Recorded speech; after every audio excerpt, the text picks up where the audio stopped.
नमस्कार मित्रों, मैं Vishal Singh WeCom e learning में आपका स्वागत करते हैं।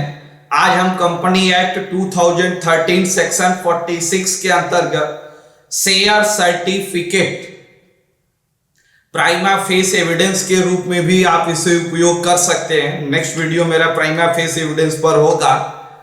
प्रेजेंट टाइम में शेयर सर्टिफिकेट आपको कंपनियों इशू करने की लायबिलिटी बनती है, लेकिन प्रेजेंट टाइम में यह डीमैट फॉर्मेट में चल रहा है, क्योंकि इलेक्ट्रॉनिक फंड ट्रांसफर होने से आपके शेयर की पूरी जानकारी डीमैट फॉर्मेट पे ही शेयर की मिलती है।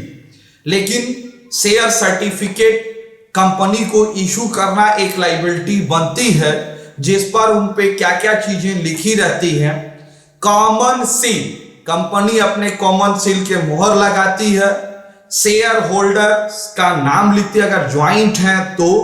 नंबर ऑफ शेयर, कितना शेयर आपने खरीदा है उसका नाम देगी।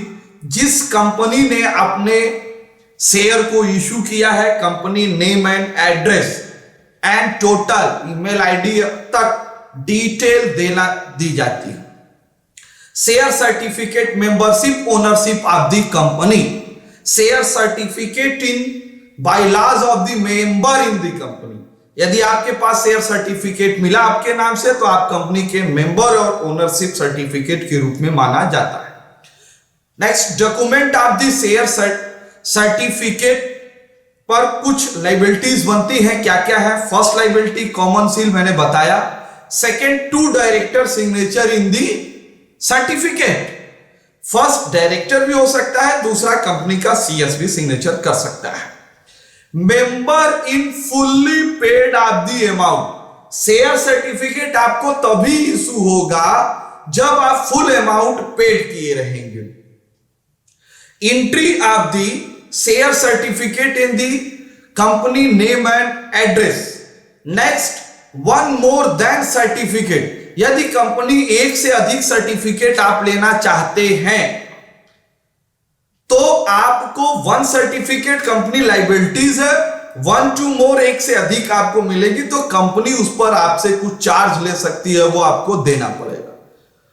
Issue of the certificate time period, company act 2013 section 56 सब क्लास 4 के अंतर्गत टाइम पीरियड दिया गया है। शेयर अलॉटमेंट इन 2 मंथ, यदि आपको शेयर अलॉटमेंट किया गया, फुल्ली अमाउंट, ध्यान दीजिएगा, फुल अमाउंट पेड, अगर आप पेड करेंगे तो 2 month. Debenture and stock 1 month. Debenture पर कंडीशनल है इन कंपनी एक्ट 6, अगर शर्तें हैं तो 6 महीने के अंदर इशू कर सकते। ट्रिब्यूनल, यदि एनी हाउ रीजन अगर ट्रिब्यूनल कोई हस्तक्षेप करता है तो 1 मंथ इंक्रीज, 1 महीने तक आपको शेयर सर्टिफिकेट इशू करने से बढ़ा सकता है। Penalty, rule regulation in wrong of the company, अगर कंपनी कोई गलती करती है, फ्रॉड करती है, कंपनी करती है, तो उस पर 25,000 से 5 लाख तक पेनाल्टी लगाई जा सकती है। बट कंपनी ऑफिसर इन, अगर कंपनी के अधिकारी द्वारा कोई गलती की है तो 1,000 to 50,000 तक पेनाल्टी लग सकती है। यह कंपनी एक्ट 2013 सेक्शन 56(3) के अंतर्गत पेनाल्टी देने। No issue for company certificate, यदि कंपनियां सर्टिफिकेट इशू नहीं करती है तो आप क्या कर सकते हैं? फर्स्ट, किसी भी कंपनी को दायित्व तो बनता है कि आप सर्टिफिकेट की मांग कर सकते हैं, उन्हें सर्टिफिकेट देना पड़ेगा। इस मांग के लिए आप डिमांड लेटर भेजेंगे, एक नोटिस इंफॉर्मेशन भेजेंगे, 10 डे के अंदर वो आपको सूचना देंगे। यदि वो आपको शेयर सर्टिफिकेट नहीं देते हैं तो आपको यह अधिकार दिया गया है, आप ट्रिब्यूनल में इसकी डिमांड कर सकते हैं और ट्रिब्यूनल आदेश दे सकता है और आप शेयर सर्टिफिकेट प्राप्त कर सकते हैं।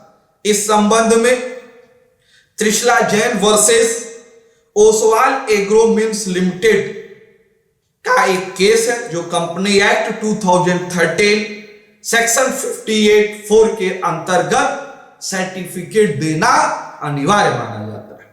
आपने पूरा मेरा वीडियो देखा, इसके लिए मैं आपको धन्यवाद कहता हूं। आज वीकॉम ई लर्निंग में मुझे खुशी हो रही है इस चैनल के माध्यम से।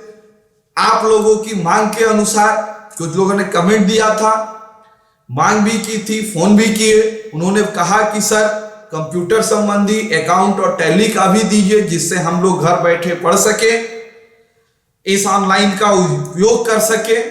इस आधार पे इस चैनल के माध्यम से आपको कंप्यूटर के बेसिक CCC के कोर्स, टैली, अकाउंट्स के भी विषय में डिटेल्स दिए जा रहे हैं, लिंक बॉक्स पे आप देख सकते हैं। आपसे मेरा विनम्र अनुरोध है कि मेरे इस चैनल को like, share and bell icon का बटन दबाना न भूलें, जिससे कोई भी मेरी फर्स्ट वीडियो प्रथम इंफॉर्मेशन आपको प्राप्त हो जाए।